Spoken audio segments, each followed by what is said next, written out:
Она, ага. Говорит. Хасан Хасун уже говорит по-русски лучше папы, скромничает и уверяет, что не умеет читать, но по слогам уже получается.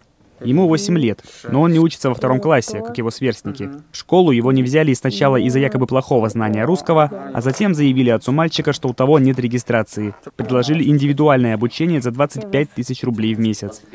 У родителей Хасана нет таких денег. Семья Хасунов – беженцы из Сирии. Они убили один человек, террорист. Убили один человек, рядом родители, дети, наши дети. Они видели, они плакали, все семьи убежали потом. На другой стороне убежали сначала, потом я сделал виза, что все документы готовы, потом мы ушли сюда. 6 лет назад Хусейн Хасун с женой и 2 малолетними детьми бежал из Сирии, где началась гражданская война. Раньше он приезжал в Россию по деловой визе и официально работал в подмосковном Ногинске. Сюда же он перевез семью после перелета в Россию. На его родине продолжаются военные действия, регулярно пропадают люди. Возвращаться Хусейну с близкими некуда. Мой дом сейчас вот, все, разбилось. Мой дом. Это новый я купил. Новый. Дома все новый был. Хасан учится читать, писать и считать в интеграционном центре для беженцев из Сирии, где детям помогают адаптироваться к новой стране и новой речи.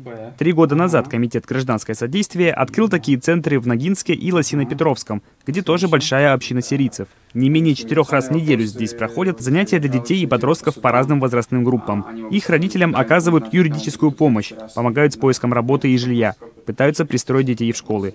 В основном безуспешно. Мы думали, придут, чуть-чуть поучатся и пойдут в общеобразовательные школы, а получается, что общеобразовательные школы их не берут, потому что они говорят, у вас нет документов.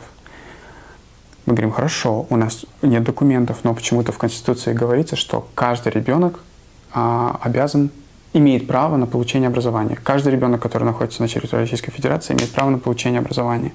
И вы идете и думаете, ну раз в законе это написано, то все должно быть нормально. Вы идете, и школа начинает играть в миграционную службу и говорить, а где документы, а где первый документ, второй документ, третий документ. Школа требует только документы, которые беженцы просто физически предоставить не могут. Статус беженца в России есть лишь у 2 сирийцев.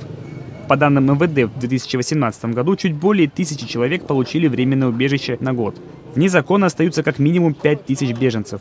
По мнению Верховного суда, в Сирии нет войны, лишь контртеррористическая операция, поэтому беженцам ничто не угрожает. Хусейн Хасун сейчас оспаривает в суде очередной отказ в предоставлении его семье хотя бы временного убежища. Это позволяет ему легально находиться в стране, но его штрафуют за отсутствие регистрации, либо вымогают взятку. Старшую сестру Хасана тоже не взяли в школу. Интеграционные курсы – единственное место, где они получают знания. А вот когда я говорю русский, некоторые говорят, что у меня акцент.